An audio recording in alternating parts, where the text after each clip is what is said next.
Yo, it's your boy Marken. Big up, big up, big up to all of you watching and big up to everyone joining. Don't forget to smash the like button and subscribe if you're new, guys. You know you get the latest news. And if I have to say it, I have not said it. I won't say I told you so, but guys, I did say something like this would happen if we did not win the Europa League. But more importantly, let's not harp on these things. Let's talk about the real issues. Is INEOS failing? That's the main topic tonight, guys. Because as we've been seeing, we've been promised lots of things. Players like Giovanni Quenda among them. And what has INEOS delivered so far? A 15th place finish. No support for a manager who they forced into the club without choice of coming in now or never. A transfer window that looks like Cunha might be the only signing to make a note. Yeah, we're failing. Shit's not happening. And we're turning out and we're losing out to different clubs. We're losing out to Gyokeres. We're losing out to Inter. Richard Rios could be heading to Inter in the next couple of days. And Man United's biggest selling right now is we're going to sign a youngster from Boca Juniors by the name of Milton Delgado. Guys, it's a long one. It's an interesting one. Get your opinions in. We're going to go through this and talk about it. But of course, I mentioned Milton Delgado, and the youngster is an interesting player. Just about 17 years old. He was born, in 2005. So he's not really that old. He's 20 years old now. He's been playing for Boca for the last two seasons in the Boca 2 team. Now he's been playing in the first team recently. Of course, you probably would have seen him at the Club World Cup. But this young says the DM. It's going to be interesting to see what happens. I can tell you that, it's going to be amazing. But what I can tell you is if this is what they're selling us, it's the hopes and dreams that's going to kill. But interestingly enough, I got my buddy Bally Tech. I got Drex coming in as well. It's going to be an interesting one. Stick around. Don't forget, smash the likes up. Big up to you guys in the chat. Big up to, to Rajet. You know what I mean? Mean, not them. That Quenda didn't come. Yeah. It's interesting. It's interesting. Big up to Rajat in the building, as well as the special one says, we're gash. Best in class in kindergarten. Might be so, to be honest, special one. You know what I mean? Big up to Kevin Donovan, Brian and Bermo, 65 mil. Get the deal done, he says. I'm going to bring in Bali Tech. My brethren, you know how it goes. You know how Bali Tech does it, guys. Have no fear because he is here today. It's going to be an interesting one as he comes in and gives his views, guys. Welcome Bali Tech in the building. You know what I mean. You know the homie. He's here. Big up, Bali. What's good, bro? Yo, big up to everyone in the chat. Yeah, let's talk football. Rightly so. Bali, I've been a little bit disappointed with the transfer window. I mean, we discussed many things. Of course, we talked about the fact that INEOS made several promises. They said they were going to deliver this, they're going to deliver that. Victor Gyokeres was going to be here. We have a deal with Sporting for 64 million pounds. We're going to deliver Cunha. They have delivered Cunha. He's wearing the number 10. We're going to sign him Bremo. It's been 6 weeks. Still knowing that they had to spend 65 million, they still haven't gotten the deal done. You know what I mean? There's a host of other players that we've seen go on to other clubs as well. Man United have trying to sign players like Richard Rios. It looks like he's going to Inter Milan. What is really happening? Is Ineos failing, bro? Because in my opinion, I feel like they are. They've made some terrible decisions. People might be mad at me. I think it was terribly wrong. This season speaks for itself in the decision that they made in sacking Ten Hag. Of course, not this goes without saying that the new manager is here and we need to back him. And he needs to get a proper summer of transfers with players that fit the way he wants to play to improve this team, whether or not we have one game a week next season. We're still going to need some players to improve the way we play in attack because we've been suffering for goals in the Prem. It's a situation where we need another 10. Cunha alone, I mean, he might do wonders, but we're gonna need someone else. What if something untoward happens? We need a substitute. We need someone who could come on or who could add to what he's delivering. So we need Cody. We need Mbumo. You know what I mean? But we also need a striker. We also need, as you were saying to me earlier on, a specialist centre back. It's quite interesting because we're at a point where it looks like we're sell to buy. Based on what happened and what transpired. Of course, Man United have their own circumstances, guys. I know you guys don't like hearing this, and I know it's not the way a club should be run, but sometimes, yeah, situations and circumstances collide. And it's not the perfect scenario. It's not where we should be or where we had to be. It's where we are right now. And it's just how things go. So what are your thoughts, Bali? Let the chat here, they come to agree with me and not you tonight. But let's see how it goes. Um, yeah, as far as the transfer window is going, I would say it's a little bit disappointing at the moment. Obviously, you would have you would have expected a little bit more movement considering where we finished last season. You would have expected that because of the horrific showing by Ruben Amorim, only coming in after like maybe 9 or 10 games after Ten Hag was sacked. So he pretty much have the majority of the season. So every cup we got knocked out of, every loss that we took in the Premiership, every time we didn't quite get the results, it was really down to him. Now, we could all argue that, oh, well, he only just came in, he didn't get a preseason, he didn't get any of the signings, which was another INEOS mistake because you've basically signed a manager, not brought in any signings for him, because you could also argue that had the club known from the start of the season that they was gonna want a manager who plays a back three system, then I would argue that maybe they don't sign Mazraoui, maybe they don't sign Delict, maybe they don't even sign Xerxes as a striker. Maybe they don't even sign Ugarte. Like, even though he previously played under the manager before, the manager's on record saying that Hillman is more of a complete midfielder than Paulinho and Ugarte. So why would a manager want a midfielder that he feels is not as complete as another guy who he's just left at Sporting? So these things raise questions, they raise eyebrows, right? We didn't have the team for this manager. We forced him into the team. They probably told him that the season's a write off no matter what.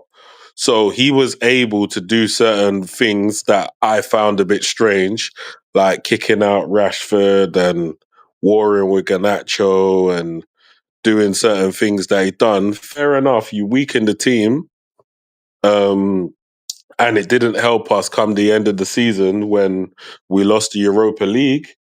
But when are we gonna be realistic and say that a lot of the losses that we took last season, we took them very rawly with no lube, and I wasn't happy with them at the end of the day. This manager, he has done some diabolical stuff at Manchester United, and we just got to be real.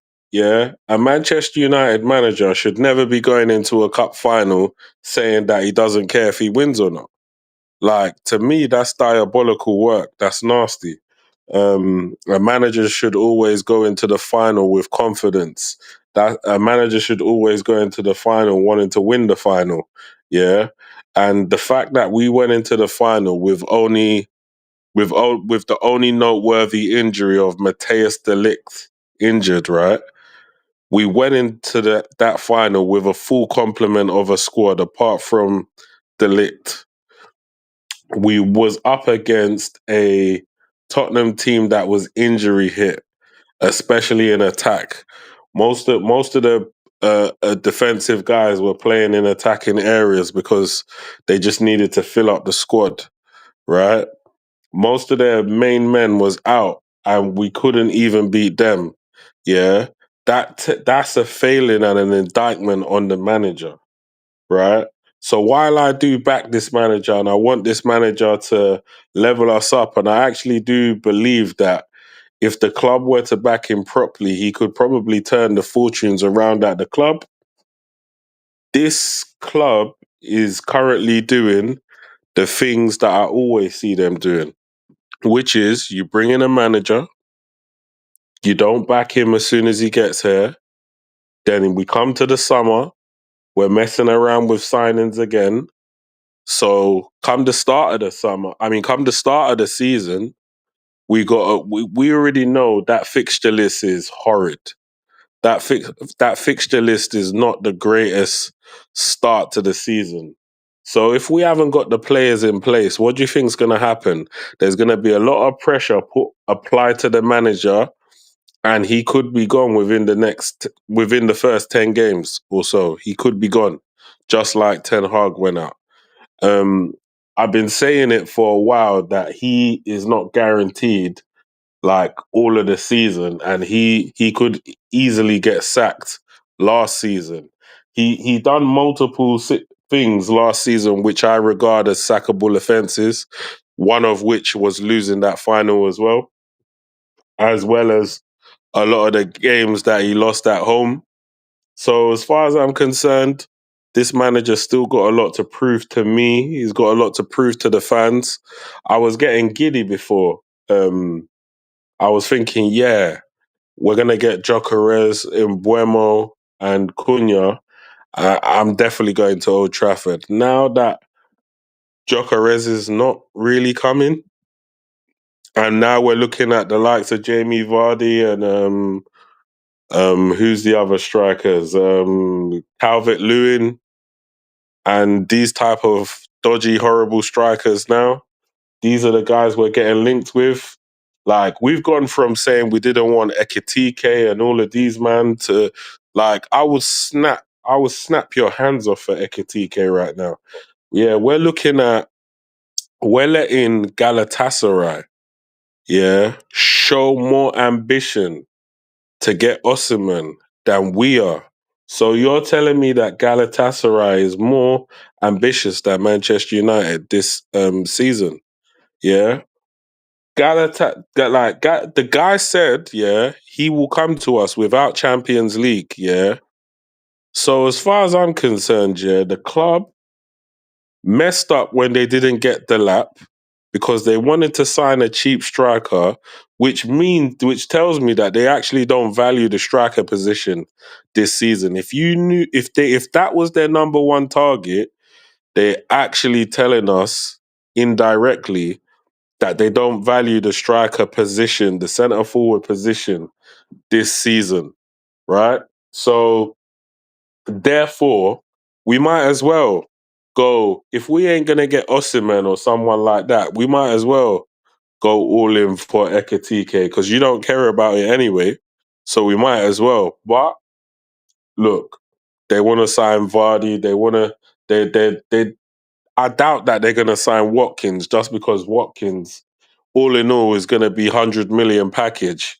You're looking at probably 70 to 75 million for the player, then the rest in wages and in bonuses and everything else, agent fees and everything else. So you're roughly looking at £100 million package for Watkins. Now, is Watkins worth that sort of thing when he's like 29 years old? I don't know. It's like somebody in the chat could tell me if Watkins is worth that type of paper right now. So as far as I'm concerned, I told people before, if we're unable to get the striker that we need or the striker that we want, then maybe we should start looking elsewhere in the team. Maybe midfield, maybe a central centre back, maybe somebody who's going to play as a wing back, maybe one of these types of areas. And the reason why I say, or maybe a goalkeeper, and the reason why I say this is because I'd rather wait until we have the correct money to sign a top level striker than use the money, sign a bullshit player, then he's stuck at the club for God knows how long, 5 years. And then when we're trying to ship him out early, he's turning around telling us, but he's got a long contract, so he ain't going nowhere. And so that's the bottom line. I'm not trying to get somebody who the team's gonna need to carry. We've already got strikers that we have to carry already. So I don't want another striker that we need to carry. I want a striker that is an absolute gunman, a striker that is ready and prepared for war, a striker that is ready to turn around the fortunes of this club and catapult us to glory. That type of striker. So if we ain't gonna sign that type of striker, then maybe we should start looking at other areas of the field. So that's my take. Yo, Mark, you're on mute. You're on mute. Kevin, I don't know if you hear the news, but Villa want 70 mil for Ollie Watkins. Yeah. Man United tax. It comes. And this comes off the back of, if we had gone in for Milas Coquez, they was quoting something like 60 million. They'll sell him to Liverpool for what? For 30, 40 million pounds? Ah, this is a violation, people. People, I'm telling you all now, Rajat, Goncalo, who? Ramos scored 0 goals in France this season. Played about 30 games, have less goals than Hoyland. Forget that. They go what about 70, 80 million for he. He ain't worth it neither. Move here aside. Colomwani, I ain't even hearing that guy, bro. Forget our waste of time. We need our bags, man. I don't know about fans, but we need our bags, man, so bad it hurts. It hurts deep inside. 2 seasons now, we looking for a bagsman. We could have signed Benjamin Sesko during the Euros 2024 for 47 million pounds, 58 million euros. Yeah, 60 million euros they wanted, 47 million pounds. We say no. And we went and signed Hoyland for 72 million pounds. I don't understand. I do not understand this club. I don't understand this board, and far less, I don't understand some of these fans that getting all hyped off of a structure run by a group that has never been a sporting success in 10 years trying. 10 years and various sponsorships, not only in cycling, in different football teams in Switzerland, in France, Wales. They do all kind of thing in England. Fail. They are successive failure in sporting, which tells me that INEOS are not to be listened to. They are to be questioned and contested at every twist and every turn because they have never, not once, the cycling team. I don't know if you know Rajat, but the cycling team was a drug fiasco for England, embarrassed England all over the world because they were taking performance enhancing drugs. But marginal gains, people. Marginal gains. Son, you might be right. United might end up with 0 strikers by the end of the season, a finished club. It might be a situation where, we could see an exodus of players in the last 2 weeks, players like who we want out the club. But just imagine, we haven't signed no one, and let's just say 5, 6, 7 players have deals coming that, the club could accept profitably. Where we say we'll break even or make a profit, whether small or not. And we might probably lose 5 to 6 players at the end of the window. And we will be crying for those players because when the season begins, we'll have no one. And it's the decisions of this sporting structure led by Sir Jim Ratcliffe. Because, guys, let's be real. The hoax that a lot of fans tell y'all and say that, all new owners like their guy. It have many clubs that could prove that. Inter Milan is a club that could prove that. You know what I mean? It have clubs around the world, Galatasaray. It have many clubs, yeah, in Italy, in Spain, that have been bought over, and the managers hasn't changed, but went on to be more successful. Yeah, this ideology, it happened once or twice in England, and all of a sudden, every new owner wants their guy. Brother, your guy is who winning for you. Your guy is who's doing the job. And sometimes our owner wanting them guy it might shed a light to fans or might give fans the understanding that listen, this might not be the right owner for this club. Because You wanting something that not is not a current problem, create a problem for Man United. And now I am a Amarin fan. Before he even came to Man United, I've been honest with you. I watch him at sport and I rate the guy. Yeah. But the situation that brought him in was a difficult, always going to be a very, very difficult situation. Big up to Marquis Harris in the building with 5 gifted membership. Big up to Nick S, who also received a membership. Rajat Felicia, Irfan Devro, Neil Driscoll, as well as Ray Carl Brown Amory. Big up to my boy Marquis Harris in the building. And, guys, a lot of us might have been frustrated and, it couldn't get any worse. Well, it just got a lot worse and it's not stopping. And why I say this is because the time is running. It's July. We were speaking about signings. It was the beginning of June. It's July, and just now it's going to be August, and preseason will have been over, and we'll be going into a start of yet another season where a manager only had 1.5 signings while the entire summer was actually happening. And we will be buying players into the first week, the second week, the third week, maybe even the fifth and sixth, just like last season under Ten Hag. And the manager will be expected to deliver wins in these first couple games, just like Ten Hag. I could keep this going, guys. I don't know if you're all getting my point. My point is when I was talking to you all, because you're my family, my friends, my brothers and sisters in arms, because we all are Manchester United fans from it's in our veins, in our blood. And it's like we needed to have patience and we didn't have it, but now we are forced to have patience because there's nothing else. And if this doesn't work, guys, it could be a situation where we could struggle. And Bali Tech was telling me earlier, yeah, Liverpool had a series of years where they had a lot of shit gaffers, but and I agree with Bali Tech. We could be ending up into an era where Man United could be only an offer to have shit managers because we're ruining the elite by being lazy, willful, prideful, full of hubris, and unable to commit to to what we promised to these managers.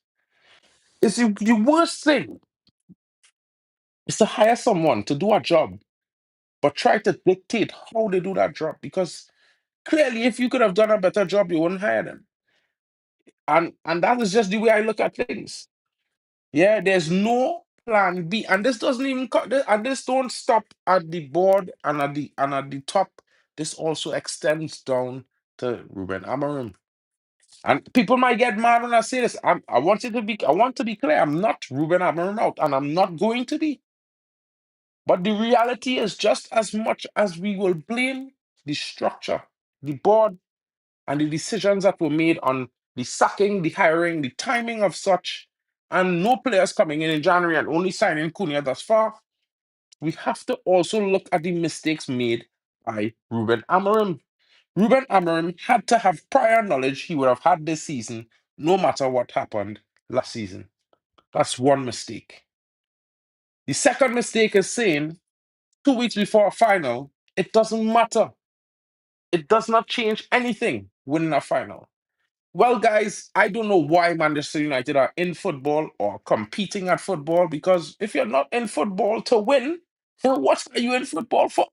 Because we can't be here for participation rights. You know what I mean? Because a lot of you guys, you'll demand titles. You know, we went from winning titles and playing finals to back seasons. To a season finishing 15th, going to a final, and the consensus was doesn't matter if we win or not. It changes nothing. Well, I can tell you guys, that changed for me. I lost a little bit of respect for Ruman Amorim when he said that because growing up as a little child, all I ever heard from my manager, Alex Ferguson, was we want to win it all. We want to win every single competition. This is why we are here. We are here to compete for titles. We don't just want the Prem. We want the Carabao. We want the FA Cup. And we want a European Cup as well. And we have to aim high. This teaches you that even if you was to falter, you still land somewhere healthy. You know what I mean? Aim for the skies. You don't aim for the roof. Aim for the sky. You know what I mean? If you fall from the sky, you end up on the roof. But if you aim for the roof and you fall, you don't need concrete below or grass because it's the ground, buddy. You know what I mean? And while I know some of you will not put any blame on Amarim, I can't be like that. I have to be honest because I accepted the flaws of Ten Hag. Many times I had visitors to this channel tell me, listen, you're backing Ten Hag blindly. He made this mistake, that mistake, such and such was not proper. He should have done better here. He should have done better there. And I accepted and I acknowledged I was wrong. I'm not going to be this time so blindly faithing in our manager because it's about Man United and we need to win.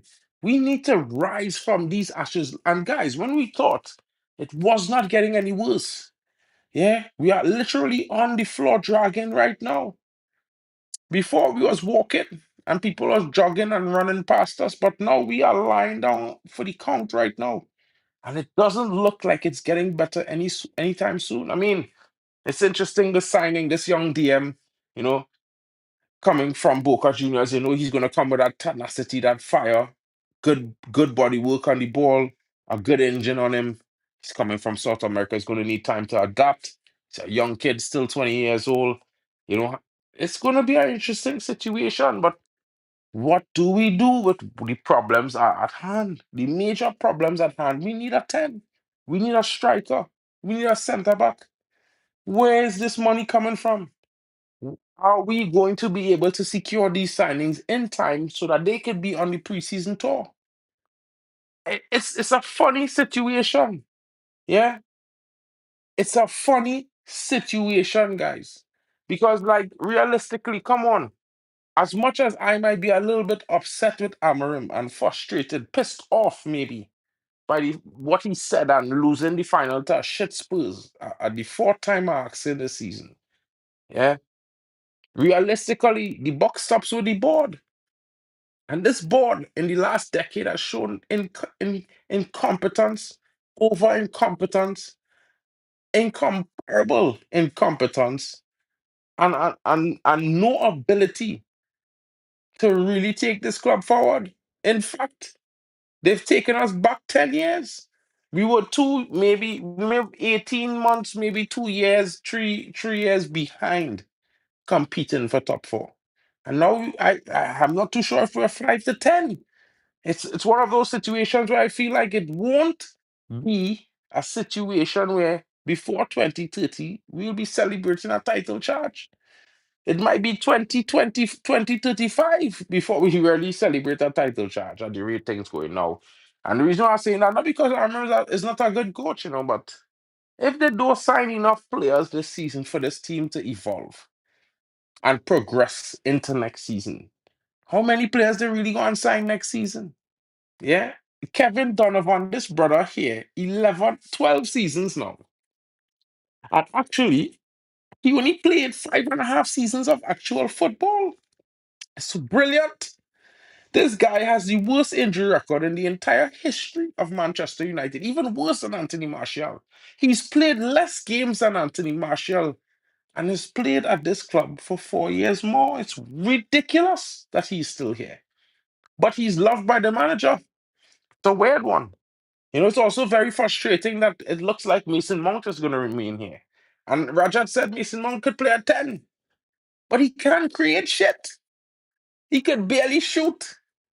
He man scored 4 goals in 2 seasons and played like 14 matches consistently.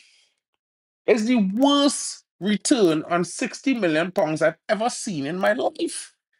It's the worst return on a midfielder wearing number 7 kit. Even Memphis Depay had done a better job.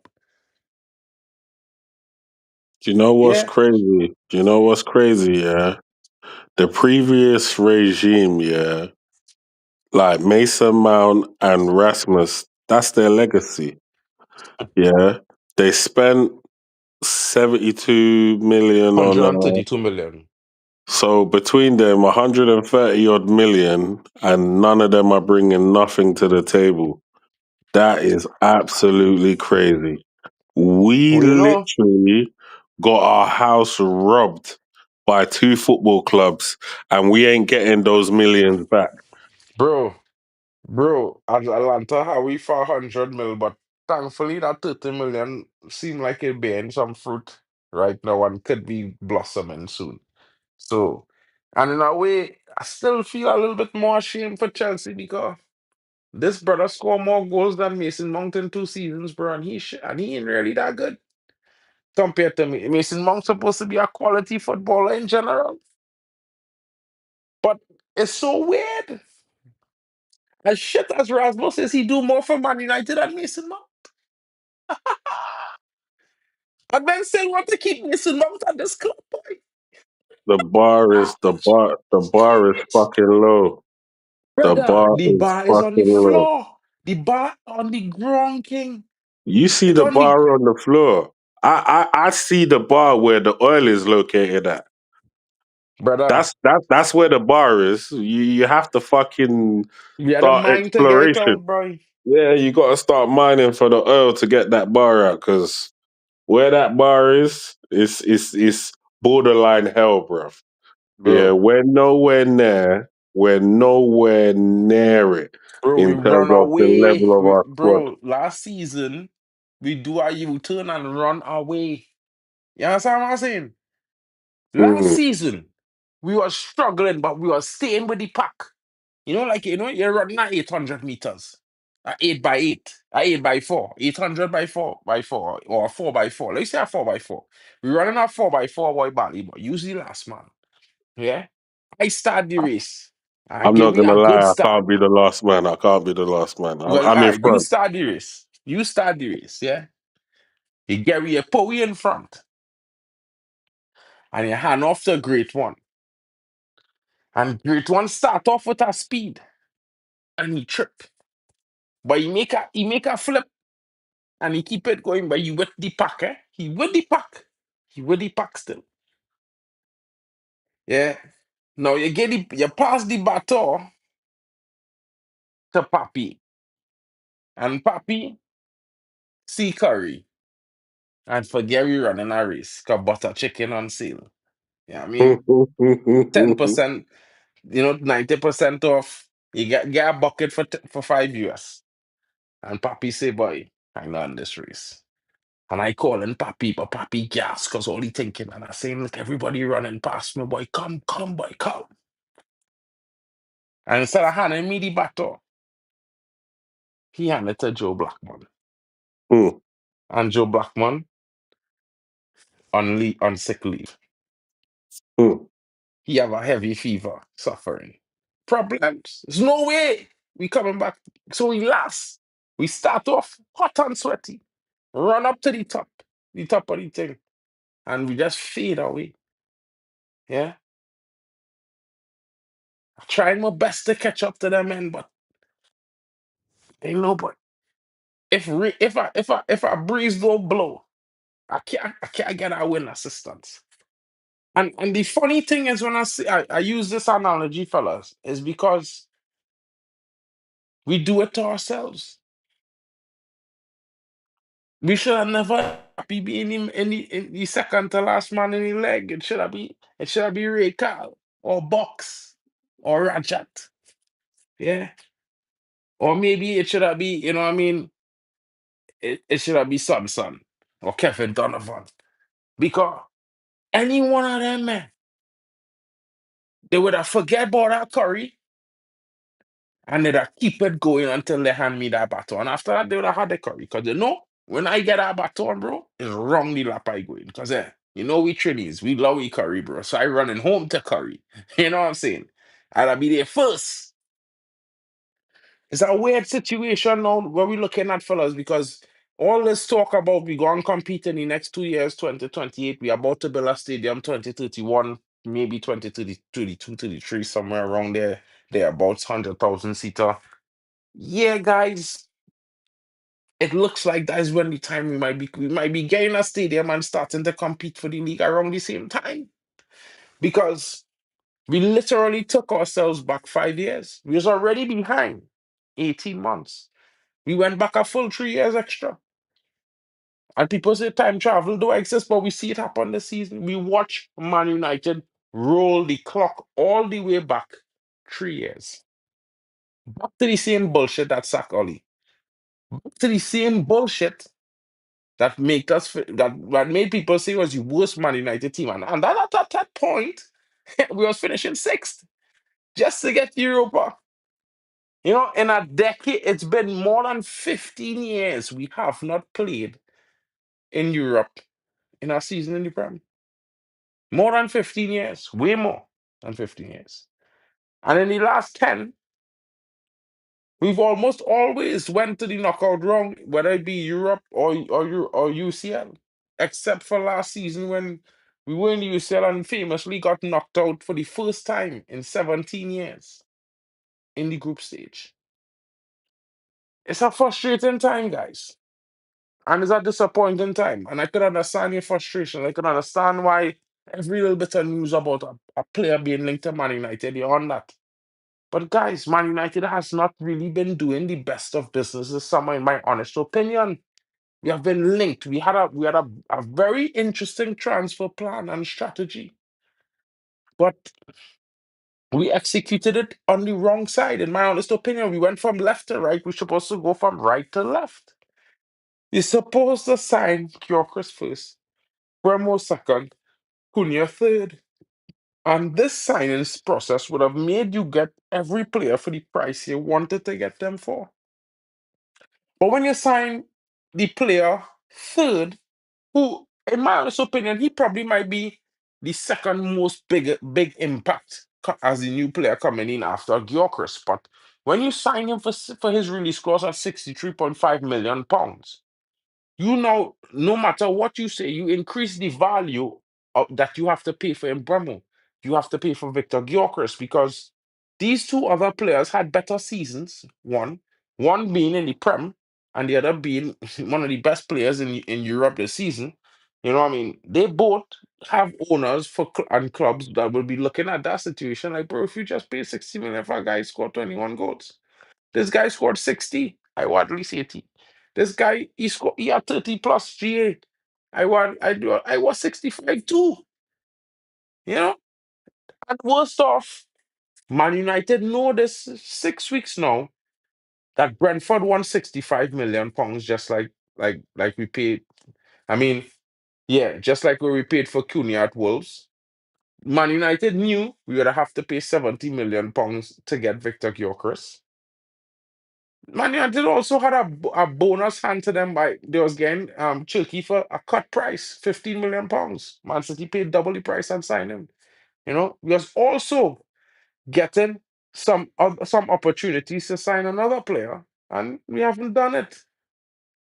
And look where we are now, guys. We just delaying deals, unable to offer cash in advance because basically we're trying to pay on layaway, higher purchase settings like we went to courts. For those of you from the Caribbean, only gonna know what courts is. For those of you who not from the Caribbean, it's like you went to the rent to buy store and you're renting the product until you finish pay double the price so you own it then because the store will buying it for you, don't make a money off of you, you know what I mean? And it's a weird one because people will blame the managers, but I would blame the decision makers for where we are. But you know what I mean? The managers have Ten Hag make mistakes, lots of them. For the fiasco with Ronaldo, signing Mason Mount, signing Andre Onana. But the club made more mistakes, not signing De Jong after you know that this was the priority target and you had this list May 1st, 2022. It's dumb shit. Literally dumb shit, guys. You know what I mean? Like you can't script this shit. To be honest, people will say this, but look at Man United. All their problems are self-created on and off the pitch. Go figure. It's the foot now. Garnacho hmm, could have been sold for 60 million last season. We didn't sell him. Okay, cool. This season, they can't get 45 mil for the kid. Why? Because everybody know we want to get him out the club. Whose fault is that? The manager. It's not the club fault. It's not the player fault. It's the manager's fault because the manager want to be a Superman and come out and say, hey, yeah, the final club to play for because he will never play for Man United ever again. Yeah. And when you say that to a youth man who have a brilliant value, you just cut the value in half. No club going and come to hear you talking 50 million. There's like, bro, your manager not playing this kid for nothing. Well, they better take what they could get while they could get it. You understand? People want to blame Ten Hag for signing Anthony. But reports are that Ten Hag told the club, do not sign him for that price. Move on. Get me De Jong and move on. And the club say, no, we will not be embarrassed. We are going to get this player and still sign the player for 90 million. No, guys, this is not a crime. This is the reality of where we are as Man United. Some people will come and tell you all kind of fancy talk, nice things about, all this is going to happen. It's going to be amazing, and champagne falls from the heavens. There are balloons popping up everywhere and confetti and that shit. But I's your brethren. I's Marken. Me and all you, we as family. I telling all of the truth. Because I doing all my research, I looking at it, and I see it could be a shit show. You know what I mean? We all want Man United to win, because whether whoever the manager is, no care who the starting 11 is, if Man United win, we all celebrating, we all happy. Yeah, and that's always what we want. So we might have different ways, shapes, and forms on who we like, how we like, and what we want to see. But the end result is always the same. Man United being the best football club in the world. And that's where we all agree. And that's where the honesty from me to you comes. When I say to you guys, I've been telling you all this. For 3 or 4 months now, I've been telling you all. If we do not win that Europa League, all this talk about Europa League and that final win or loss don't matter. It mattered in dollars. Because you want to have a perfect transfer window. All this fancy talk about signing this player, that player. How many players we go and sign, Mark? 8. I think we go sign 7, 8 players, and we go about see 7, 6, 7 exits. All these players had to go. None of that can happen without money, King. And I told you all 220 million reasons why the Europa League was the most important game of the season. Yeah? Gyokeres would have joined the moment we win the Europa League with us because the club would have liquid cash box. Box people, box the biggest problem is that when Sporting is a club want cash now. Sporting don't want no layaway. You dig? Forget the Arsenal project. That's not why he went there. This club, this club disrespect the man. You have a player for 64 goals. Your manager make him his priority target. And you decide you go and make Liam Delap the priority target for striker at Man United in the media. Crack. David Wilcox, we love you. But that was the dumbest thing you ever do in your life, bro. Yeah.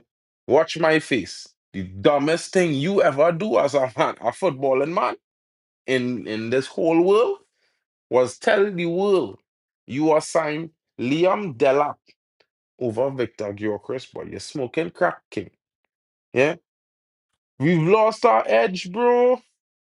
Bro, we used to be a club and a fan base that didn't care what other fan bases thought. We don't care what another fan base say or another fan base did. We don't care what their team doing. We didn't care what their players doing. We didn't care who they're signing because you know what? No matter who we sign, we better than them. But now, but if a Chelsea man say we shit, everybody will agree with him. If a Liverpool fan come and say my player better than yours, he will say yeah. Rather than say bun you. Yeah.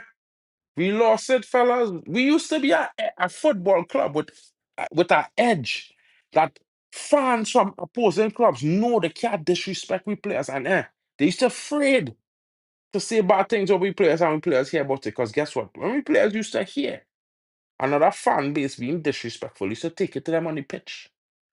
We used to have talented players that would take their frustrations and anger out on the pitch and deliver big time in games. Now these players just cry.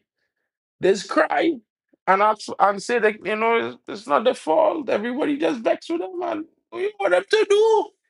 Yeah, we want to win, but always cowards. And you have cowards in the team, you have cowards in the board, you have cowards all around. We expect to have Man United people. You understand?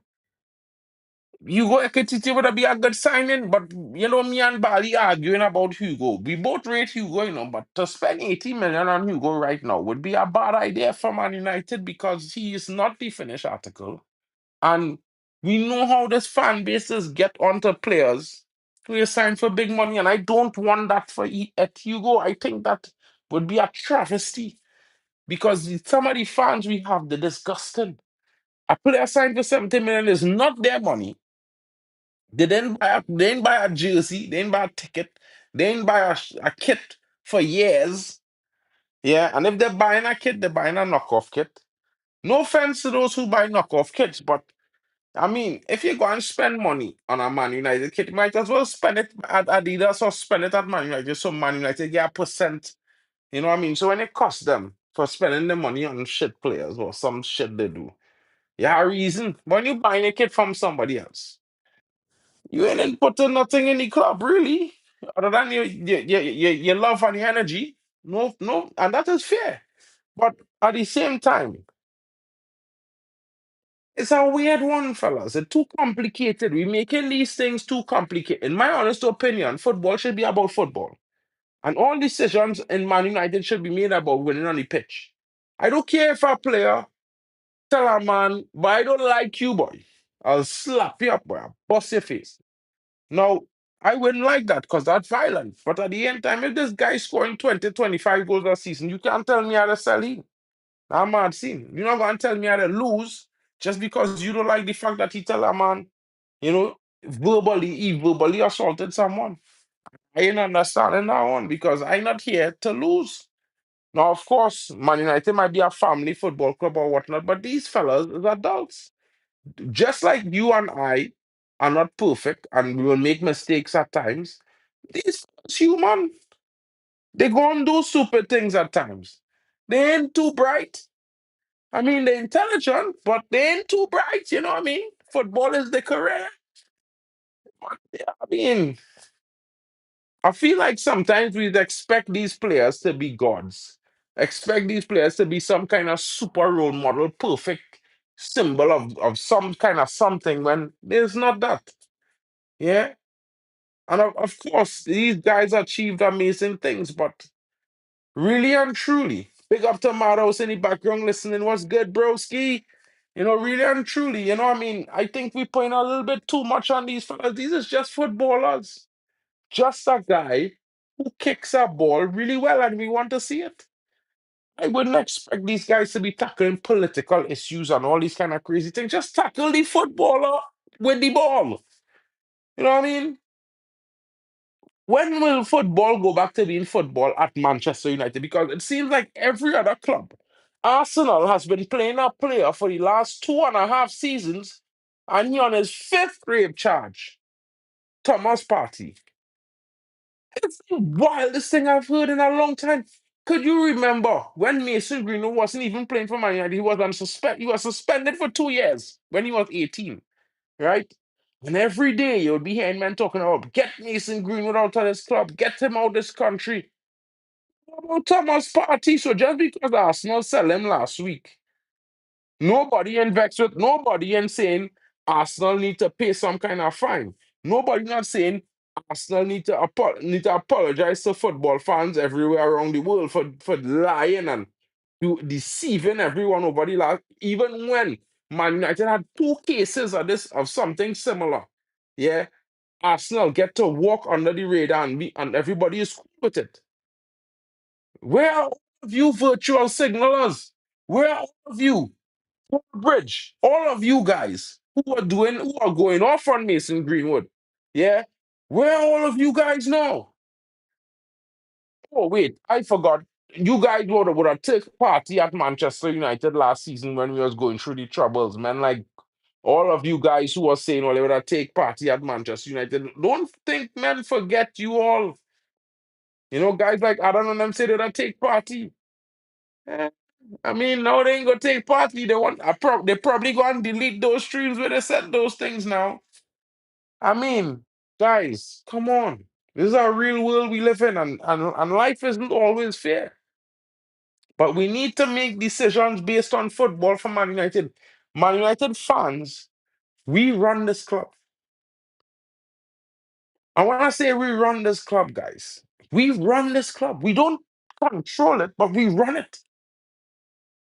When we was Ten Hag out, I would look at this situation. So Jim just listen to what we wanted to do. So Jim never, like, his brother just win a car. He just won a FA Cup, back-to-back cups. Yeah, he had an injury crisis, but he finished eighth. I mean, Jurgen Klopp spent £900 million. And in season 9, had an injury crisis and he finished sixth. So if Ten Hag finished eighth and won an FA Cup with an injury crisis in season 2, I would say he had to be a better coach than Jurgen Klopp, because Klopp couldn't do that after 9 seasons and 900 million spent. Just saying. Just saying. So now, but moving on, where we are right now, fans, it's an important time. Because this time go and test all the metal real hard, guys. A lot of people hyped about the start of this league, but we have a difficult first 10 games, and the first four, huh, the first four, we could be two losses in or three. And this is not me being funny. And come on, guys, you know me, I'm hype master. I am positive man. You know what I mean? Marky Mark and the positive bunch. Big up to friend of Row in the building. What's good, homie? Of course, we are all frustrated. Big up to Princeton. No, I mean crying though, bro. I just mad, bro. Big up to Mr. B in the building. Get back, Walt. Walt might do a better job, yes. We are good youngsters and thing, but without senior pros, fan, like you're saying there. It's a difficult situation. These owners, I don't know what they want. I'm being honest, Mr. B, but it does seem to me like these owners really want to win a title anytime soon, because they ain't really chasing. You know, it's funny. We talk about hunger and drive, but this ownership, man, no hunger, and they have no fucking drive. I mean, the 2 seasons they own the club, the two lowest finishes in the last 20 something years. Hello. Hello, people. This is from the top. I mean, broski, this guy need to help himself. I being so real with you, yeah. This guy need to help himself more, because I understand. Like, okay, I understand. You have your way you want to play. That's fine. Play the way you want to play, but you have to sometimes put a result. After 50, 60 minutes, you might have to start thinking, I had to get this result somehow. I had to make some drastic changes.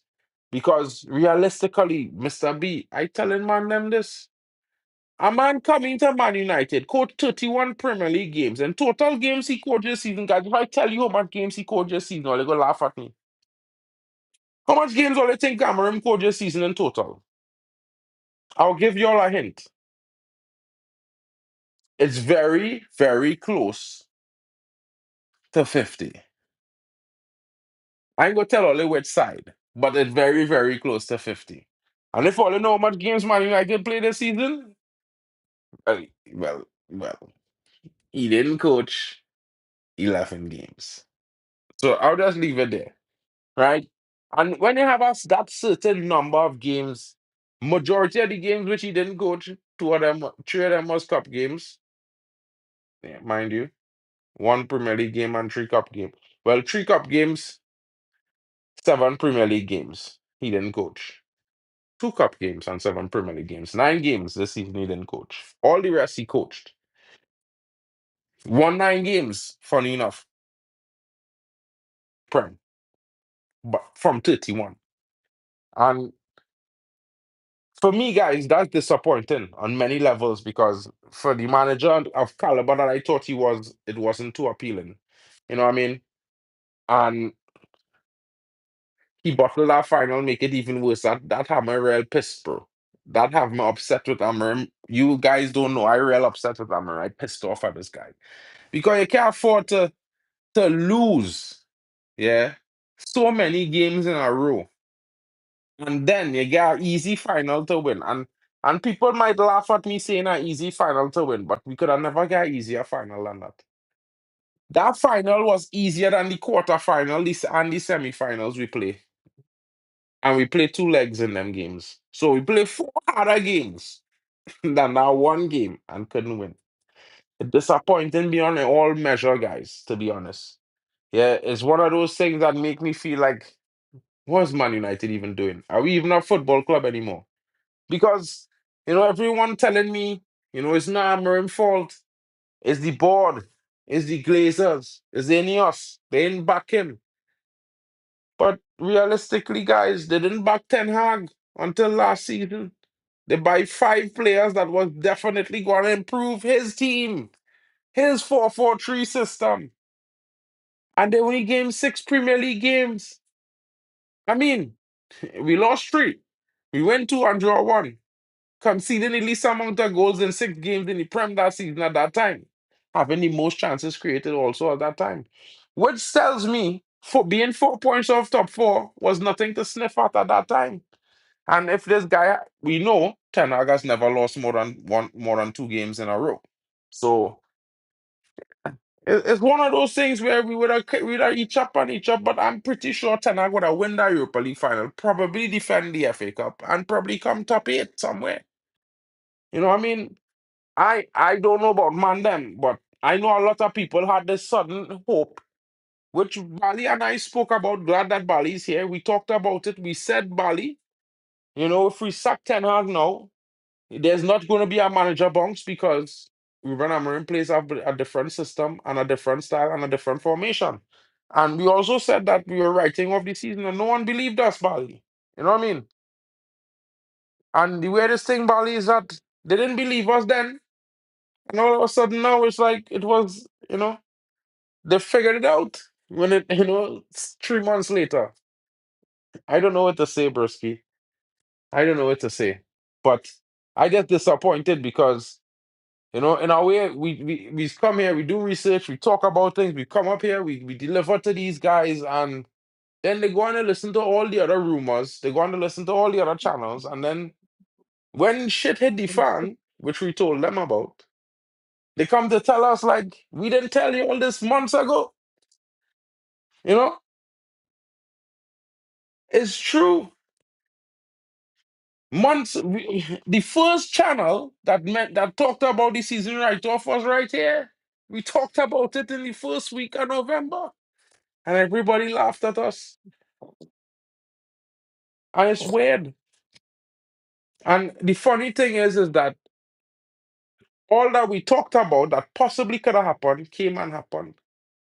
And we foresaw this because these things happen. People, you cannot want to compete for a title while you're in a rebuild. Yeah. You cannot say because a club do it in 2 seasons, we have to do it in 2 seasons too, guys.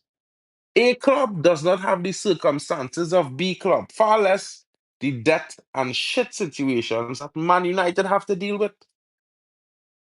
We have to be different people. We have to be more open and more understanding that this situation is different. Bro, there could never be a manager bounce if the manager don't play the same style to begin with. One. Two, of course, we said this then, and lots of people didn't agree with us. So whether or not, for me, it is what it is with that. But realistically, people, Drex gonna come in and give you guys his opinion. Hold on, Drex, I need to Um, Drex is gonna come in and give you all his opinion. I hope he was watching because I'm all talked out. I know Bali will be interested to hear what Drex has to say, and of course, you know, big up to Drex in the building. And Drex, we talked about most of the stuff. I told you everything today. I don't know if you was watching the stream earlier while I was getting ready. I know you're at work just now, but take me to the close now. When you know what I mean, close it up for the close of the show. Give us your opinions. Tell us what you think about INEOS performance so far. All the promises they made. The missed signing, the missed opportunities and signings that they have not been able to acquire that they promised. You know what I mean? And your thoughts on Amorim and what you think we going to become of this transfer window? Big up, guys. Can you hear me, first of all? Yeah, yeah, loud and clear, bro. Yeah, big up, man, in the building, Belly Tech. First of all, I'm gonna start with his old Amorim thing, right? Because I'm hearing today that he think he's from the United Standard. He's feeling more comfortable. He's relaxed and all of that. For me, I just hope he knows what he's walked into. I just hope he's come to terms with what he's walked into. He's gone to bed, woke up after the season, and realized that anything could happen between now and December. He could lose his job because you talked about the first 5 games, right, bro? That those 5 games, it's like we're playing in the first 6 7 matches. We're playing people that finished in the last season in the top six. 4 of that game is for people that finish in the top six. That is going to test one, not just him, but the player's character. We're going to see what he's made of in terms of, okay, what did you learn from last season? Like you rightly said, 31 games in charge or 30 games in charge. He should have learned a thing or two from those games, excluding the Europa League, the FA Cup, and what's not, right? So going into this season, I just hope that he's come to terms with who his employers are, because his employers are all talk, no action. That's what the employers are: all talk, no action. So Hmm. far, right? A lot of people say we signed Cunha, and a lot of people were excited. I was excited, but on the other hand, I was like, yo, Cunha had a release clause. It was just, let's get this thing done.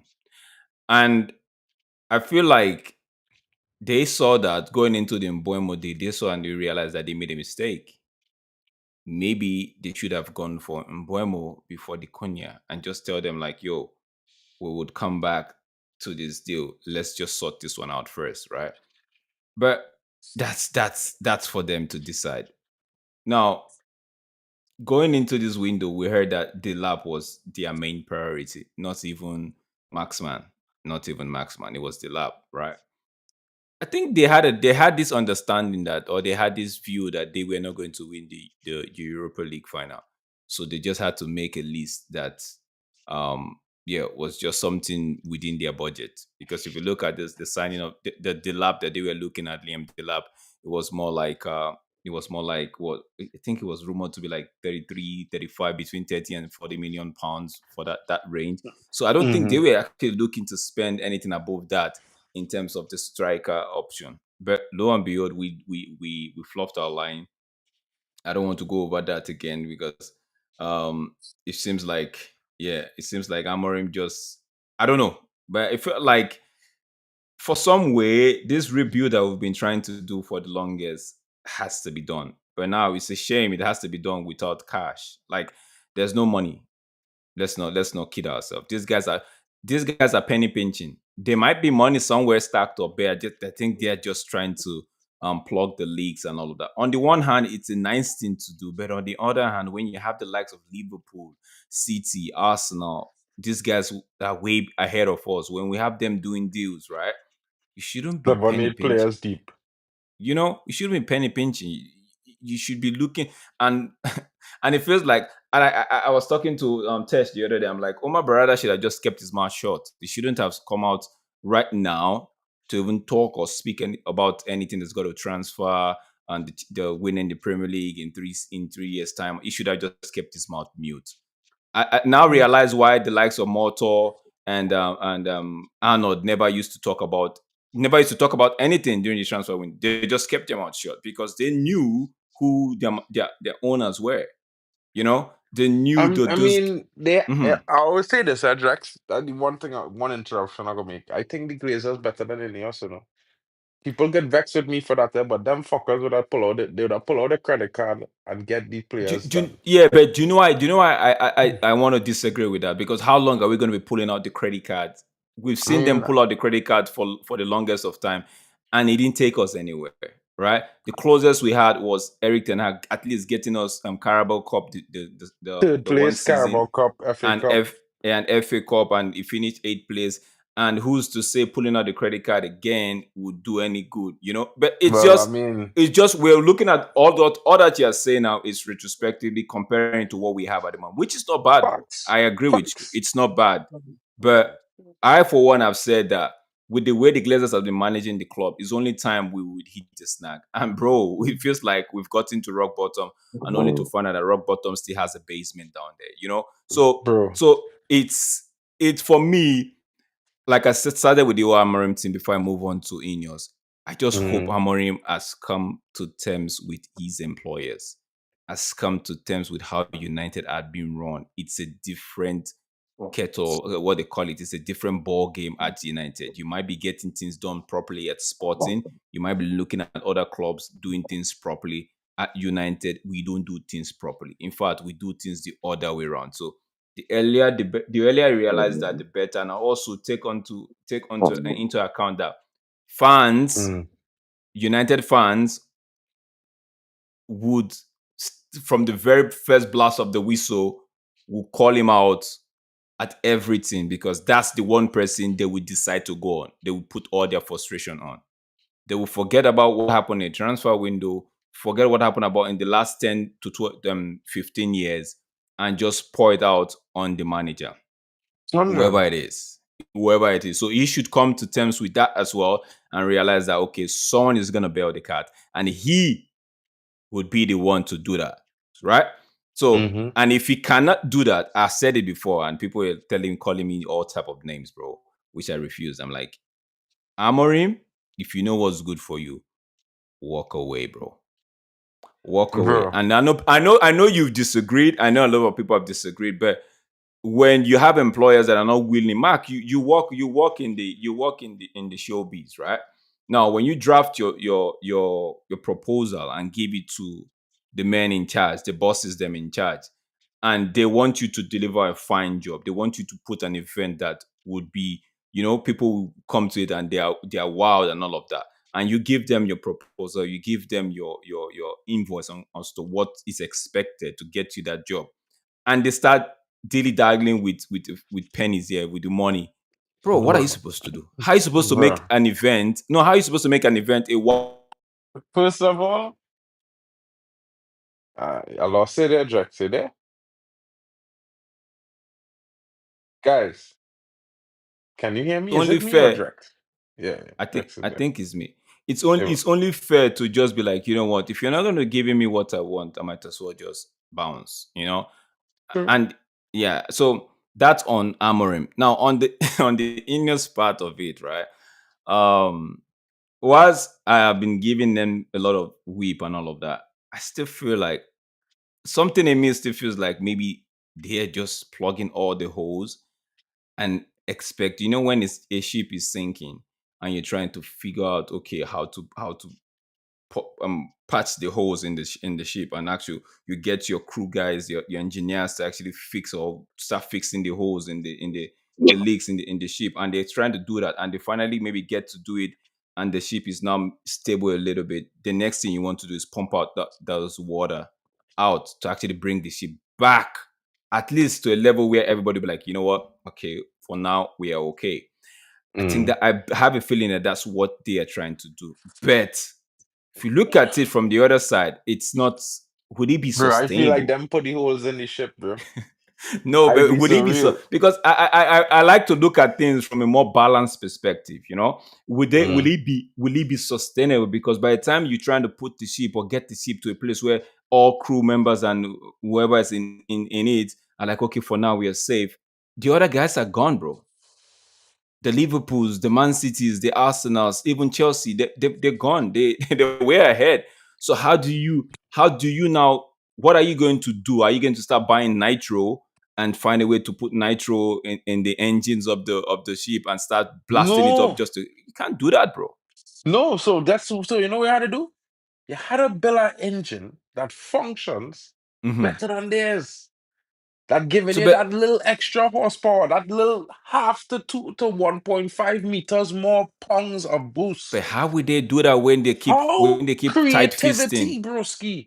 Yeah, yeah, creative. Like, bro, we get off. Bro, listen, the football God trying to help we at the beginning of the window, you know. They offer we Ryan Cherky for 15 million pounds. But I Yeah, still don't we understand say why we no. overlook that. I still don't understand why No, no, we no. over. Forget we overlooked that. Yeah, Hmm. we could have go to Rennes and get a left wing back by the name of Adrian Truffle for 13 million pounds. Yeah, hold on. Don't stop there. We could go to Wolves and do a double deal for Cunha and Joao Gomez or Andre Trinidad and secure the midfield. Yeah. So, in my honest opinion, yeah, we do we want to look flashy more than get the job done. But that's the PLC And behind the name United. yeah, but let me tell you something, Broski, right? Sometimes it's had a move like Mumford. Or better word, you gotta move like Kaiser Sose in the usual suspects. You gotta keep everybody looking left and you going right. You understand? You can't always show your hand, bro. These fellas, if they was playing poker, they lose every chance, bro. They will be casino's favorite people, boy, because they know when they come, they're gonna win all their money, king. Yeah? Because these fellas can't done show the hand. Yeah, Stop showing your hand. there's Get the something job that done first. And there's then something that smile. Belly Tech talked about, and I want to ask you, maybe the guys in the chat also. Do you think with the way we are going, United not keep hiring and firing and trying to find a fix for in terms of the manager that's going to take us to that spot, right? Do you think with the way we are going, top managers would want to boycott United and would end up I having scrap managers? Quote, I'm not can't disrespect say to anybody, really but that they will boycott, but I could say they might not want to take the chance because when you see certain okay, Amarim is like elite manager. Might be one of the youngest, but he's an elite manager. Ten Hag is an elite manager who have the experience up there.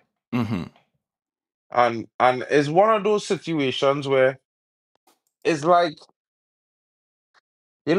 Ten Hag, I think, had a better grasp of how to deal with United in terms of being so experienced and on top of that, knowing well, okay, these owners not like Ajax. Yeah. They promise me X, Y, and Z, but they probably just go and give me X and Y and they'll tell me Z next year. And next Yeah, year will come and they go yeah, say Z, now here, look A and look D. And then we go try to get Z, but we're working on it. You know what I mean? So he gonna make a work around and work it out. But Amarim, you know what I mean? He did an amazing job at Sporting. He spent quite a bit of time there. And when they coming from your first major club, you used to a certain thing. And for me, it's like this is just my opinion. The dependency on having the perfect players to fit the way you want to play, it's not really working for United right now. And from my perspective, if you don't have a brilliant transfer window, which we're not going to have because we don't have Europa League, like I kept telling everybody for the last 3 months, and it's not because the club was poorly run, but the financials in a shit show, and we need that 220 million would have boost the financials to secure the amazing, fantastical transfer window everybody was dreaming about, including Amarim because we would not have to be asking certain teams to say, hey, we go pay this much now and pay the rest each year. You know what I mean? We would assign men straight up cash. Men like Gyokeres something would assign straight up cash. Sporting is a club that like to deal with straight up cash. So it's one of those things where I look at it from a perspective that the board and them incompetent. That will never change. INEOS is more PR, but they're still incompetent. Hopefully that change. But Amarim, I mean, for me, I'm not blaming him. I give him that season and I will give him the season too, in my honest opinion. I would not be critical of Amarim until after Christmas, after January. Honestly, that's just my honest opinion. I don't know about other guys, but realistically, I feel like Amarim need time. This squad I think will genuinely be better because there's one game a week. They'll be more fitter, more rested. They will have more time to train. So hopefully we get 2 or 3 more signings. I was expecting 4 signings without, and I was expecting 6 signings to 7 with if we had win Europa League. So in this situation, I expect to see 3 more players coming in the door. Ma, Who those ma, 3 players are, I'm not too let me sure. let me say this. I don't know, guys in the chat, Ifan and Mandem. If we are not unable, we're not able to get a striker, right? How Mhm. about now? Hear me out. Wait. How about we get Rashford back? Now, guys, listen to me properly, right? It's not because I want him back. How about we get him back and leverage on the fact that man wants to be in um in the World Cup England next year. He wants to be in the England and team. force him to And play striker. yes, and have someone like Cunha and the Cunha and Mbuemo behind him, right? If we're gonna get or if we're not getting Mbuemo, get maybe put Bruno behind him and get another central midfielder that could work with Ugarte or Casemiro, whatever the case is, and leverage on the fact that man wants to be in the World Cup for England with England next year, and just see, because it looks like right now it looks like the man is trying to detach himself from United. Maybe it could be something being said to him by the England boss and say, because I think I heard the same thing about Delap. He was quoted that he was being told not to come to United, better go to Chelsea because he would have more time, something like that. It was rumor, but I'm just saying, if that's true, maybe that's why Rashford is like he's desperate to want to leave immediately. But if we're not gonna get a striker this year, how about we just get him back? It's not like I, we're I playing in the mean, Champions to League. be honest, I would have said that, but let me tell you something, bro. You see, my thing with Rashford is Rashford. I back Rashford for years, bro. When Ten Hag turned him into a striker in 2022-23 season, I was like, Rashford has arrived. The real Rashford gone come out. Then he did a video saying, yeah, I will play left wing. Yeah, And I was just like, fuck him. Yeah. He don't want us, he don't know what good for him. He don't see it. He tone deaf. He is deaf to the room. He doesn't want to be the best he can be anymore. He just want to play where he feel comfortable. As a striker, he's way better, in my opinion. Because guess what? He's not that guy that wants to pass the ball. He wants to finish and score yeah, goals. yeah. He gets into the opportunities to finish and score goals. And if he was playing striker at Man United and focused on that, he probably would have bagged 20 goals last season or more. But this brother, I don't know what's wrong with him. God forgive him, God bless him. Because he going through some things, and he had that breakup as well. All those things considered, he's not the guy that he should be. And in my honest opinion, we could talk about not going back to toxic relationships, but Ruben Amorim is embracing the most toxic relationship with Luke Shaw, and he's going to embrace Mason Mount, who's guff. In my honest opinion, even Rasmus Højlund is worth more to United than Mason Mount. Like Rasmus Højlund contributed more to United than Mason Mount. I am surprised no one is telling Mason Mount to get out of this club for embarrassing and dragging the number 7 jersey on the ground for 2 seasons. I mean, we hadn't seen him for a whole season, and we didn't see him for half a season this season, and he only scored 2 goals in his United career. I mean, for number 7, that is. We had to For me, I pick you just up in feel a I latrine I just somewhere, feel but I like can't even say we pick you up off the ground or he fall from a tree. He come from in the latrine. He is shit self.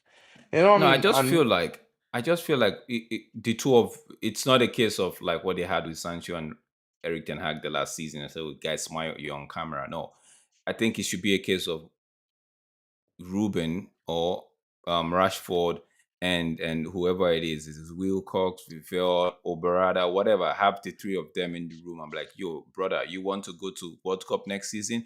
Good. Next year, fine. We want you to go to the World Cup next year, right?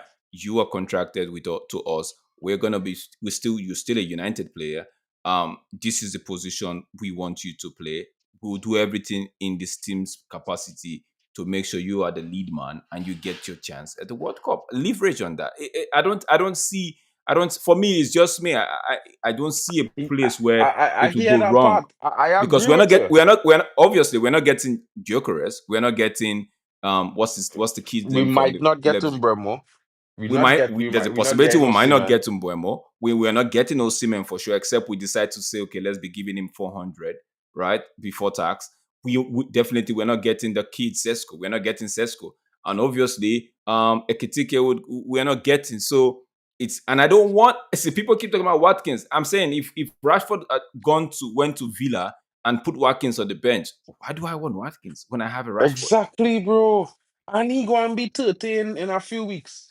So why, Why in my 70 head, I'm like, million for a why do I 13-year want old? Watkins when I have the man that went to his club and put him on the bench? Why do I want Exactly. Watkins? I might as well just keep You know what's Rashford. weird, Drex? The Mm, only thing I would say to that is that football is such a weird thing. This is why I tell everybody, business is not football. Football is mm. not a business. It's a specialty business. Special things apply. And a football player is not a regular commodity, you know what I mean? Them brothers and them, while it's a job, it's not a job like me and you. You know what I mean? The way them fellas feel mentally, it's kind of affect the performance and thing too, you know? So Yeah, I know, this but I'm club, saying, no, this I club do know. the same thing they do the Jadon Sancho, you know. This club sign a contract with Jadon Sancho that after Ronaldo leave, he would get the number 7. Then they get the number 7 to Mason Mount. So they breach contract with Jadon Sancho. People don't know why Jadon Sancho was getting on the way he was getting on because they don't know the truth.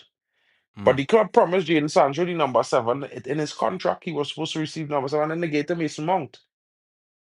So the fuck up there. Okay, no problem. Cool. Yeah.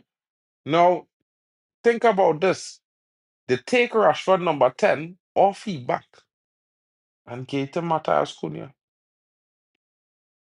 And let me be real. I'm not saying Matthias Cunha will not be a better player than Rashford for Man United, but I'm saying, as we speak, he's not better than Rashford. Maybe he had a better season than Rashford, but he's not a better player than Rashford. Yeah? mm. So taking Rashford number 10 and giving it to Mm. Matthias Cunha, a disrespect. He ain't playing for United again. So, yeah.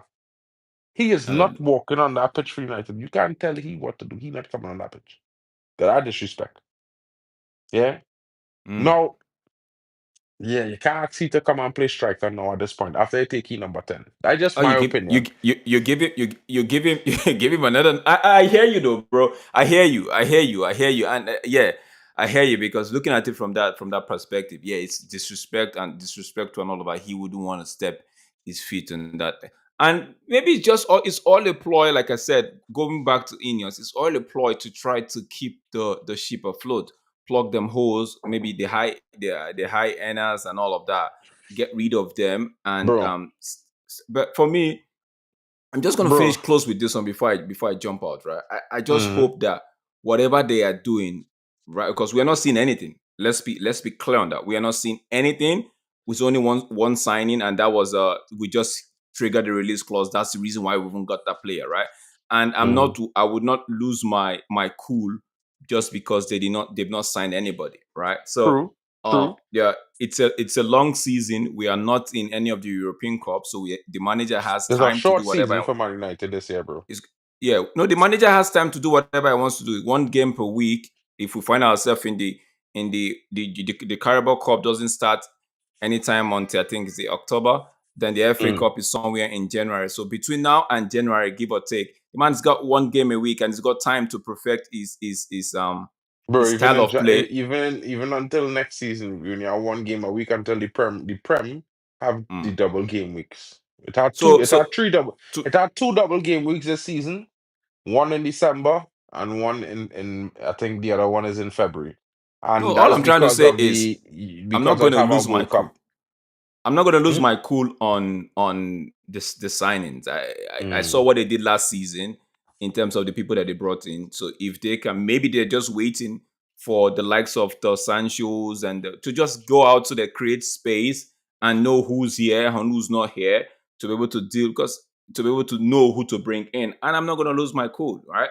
The season, in my opinion, anybody can correct me if I'm wrong. In my opinion, the season is just for me. It's a preseason. This whole season is going to be a preseason. I don't. Again, It's again, going to be a preseason for me because again. I'm not just I looking mean, at I'm not Amarim mad, this you season. know. I'm not From next mad, bro. season is when I'm going to be looking at Amarim. This season, Eh, nah. but I can On the tell you watch this, along, broski. He cannot, under no circumstances, finish sub 10 this no, season. no, no, he Anytime, cannot. no, no, No, no, no, hear no, me? he cannot. No, no, no. In my honest opinion, I just say Mm. this is from me. That I don't know what the club gonna do, but he has no right finishing sub 10th this season. And if he does, I don't want to hear nobody. If Amarim finishes below 10th this season, sack him immediately. I don't care if it's Southgate, he has to be sacked. And that's the only thing the statement I'm going to make on that. I'm not going to say If I'm that not going to say anything sack anything him below when 10th, when I sack. say I feel like Done. this season is going to be, in my opinion, another set of preseason. So I'm not going to say sack him. I'm going to say I still give him. He has what he has this season and the next season for me. So probably next season is when I start looking at But things. he getting But more I time but than I'm Ten I'm Hag. optimistic. Like what Ifan is saying, I'm optimistic that because I know our players are not that bad. Take out the bad eggs, take out the ones that brings the mentality and the morale down. And the players right there want to play. As long as Amorim has a way of making everybody, I know you can't make everybody happy, but put everybody on the same plane and give everybody the chance. As long as he's doing that, the team is seeing that there's progression in the right direction, then everybody should be happy. Then I believe we have a team that could pose a threat to anybody in the league, whether it's Arsenal, whether it's Man City, be it Liverpool. We can hold our own on any day. Just that we need to make that any day every day. You understand? Every match day we need to show up and play like our lives depend on it. Because guess what? We need to be in Europe next season. If not for Bro. anything, for the financials. That's very important. On that note, I sign out. I have to go right now. Big up Mark for having me. Big up Bellytech. Big Big up up Mendem in the Broski. building. I As appreciate you all. always. He must be relieved of his duties if we finish out of top four. Out of top four, bro. I still see, bro. I still didn't say top four because you know the fan. I'm being honest with you, bro. Like I do rate Amarim highly. Like I tell man them if I had to sack Ten Hag, Amarim is the guy. I would bring him. The timing was shit. I would have given Ten Hag until the end of the season to me, or at least till January. My honest opinion. But yeah, like I wouldn't say top four. I think top four would be. I think top four is beyond Amarim.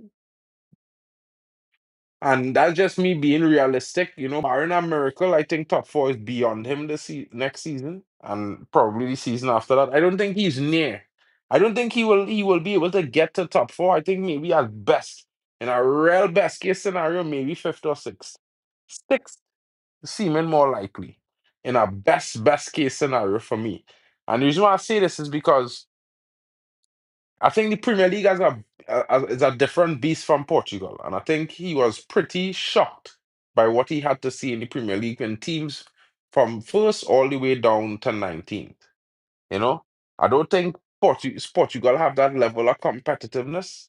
I don't think every team has the amount of quality it has in the Prem in Portugal. I think all those things were a rude awakening for him. He was a lot naive last season. I don't think you could ask people to play for you after you rubbish them. I think that is just illogical and stupid and unnecessary. Of course, I believe a lot of the fans was loving the tongue work because he said a lot of very nice sounding things and things that sounded amazing and sounded so, oh my goodness, love. You know what I mean? Like, if you don't, I don't want any player here who doesn't want to play for the badge first. Not some players want to play for UCL, but I want players who want to play for Man United. Bullshit. Winning a cup doesn't matter. Bullshit. I never want to. If Amarim ever say that again, sack him. He said it once. Once is enough. Anything more than once, sack him. Because let me be honest, nobody can tell me there's a Man United fan and they agree with Amarim saying winning a cup don't matter. Man United live. We live to win cups. We are in football to win titles. Whether it be a Carabao, FA Cup, Europa League, Champions League, or Premier League, we did. That is why we are in football. So don't tell a manager of United should never be caught dead talking like cups don't matter. Second, I'm utterly disappointed in Amarim's level of competence when it comes to, developing the youth. All the youth regressed this season under Amarim. Maybe if it was one or two players, yeah, but all of them regressed somewhat, which means that the way he approached the team this season, it wasn't good. It did not work. He has to change something. People might disagree and say it's the players. No, it's him. Because this is a team, in my honest opinion, and all due respect to everyone watching, this team beat the league champions Man City comprehensively in the FA Cup final, and we bolstered the squad with five players who definitely improved us. Yet our performances were worse. It's a bit ridiculous, in my honest opinion. I'm not going to keep you guys any longer, and I just wanted to thank you all for being here. Big up to Bali Tech, big up to Drex for coming through. You know what I mean? Much love and respect to each and every one of you who took the time to smash a like and tune in and chat in the chat and give your opinions. I would like to say to you guys that on Thursday, I'll be having a call-in stream. So if you guys want to call in and have your say and, speak about whatever topics that concern you in Manchester United or football in general, we will be here for that. Big up to each and every one of you. Like to also tell you guys, your boy is trying to be more consistent with streams. Of course, I didn't stream yesterday. I was waiting on Drex, so I'm going to blame Drex for that. And he never called. He fell asleep on me. Big up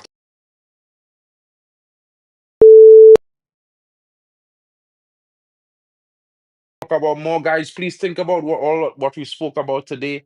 You know what I mean? I don't want to put Amarim in the firing range, but I wanted to just give some contrasting criticisms of things that I think that could have been different. At the same time, the major problem is what INEOS has done. Their decisions have not been great. They have made a lot of promises and have not kept them. And it seems to me that a lot of their decisions seem very random. 1 minute we're only buying young players. Now we're buying players above 25, 26, even 29. It's one of those weird things where I don't think Ineos stands for anything.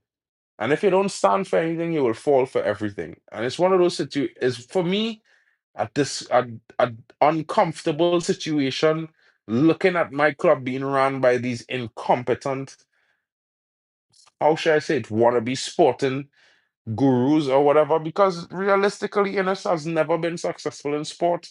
So Jim Ratcliffe might be a successful billionaire, but he's definitely shit at making sporting decisions and choices. So it's one of those things, guys. It's a tough one. But you know what? We are Man United. We will never die, and we will be back. Trust me when I tell you that. And guys, just wanted to mention there's a young Trinidadian player by the name of Dante Gilbert. He is now training with PSV. Of course, we know about PSV and what PSV has done. You know, he's now as Akma. He was at PSV last season. Now he's training with the first team in Azakma. He had a first game in their preseason tour recently. Of course, we'll be paying more attention to this while other teams are looking in on him. We are also looking at him because guess what? He's representing us in September in the World Cup qualifiers. Very interesting attacking midfielder, I think. He could be interesting. Maybe. You never know. Another Trinidadian might come to United someday. Could be that guy. You know what I mean? We were warned of Ineos by the French club, of course. I told people about this. We were told, fan, but we don't listen. The hubris in Man United fans tends to make them think that they're better than everyone else, and what happens to others won't happen to them. But look where we are, guys, and it's not the prettiest sight. It's almost something like a shit show.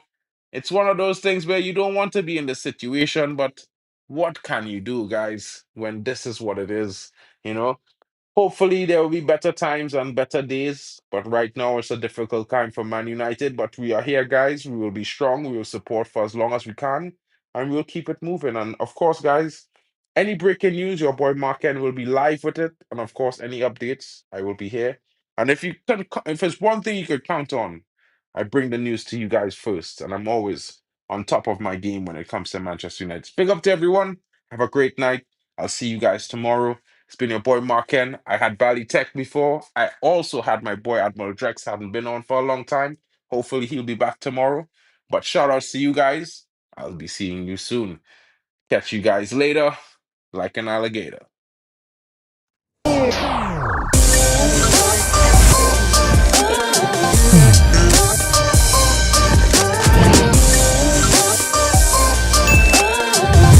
Baby.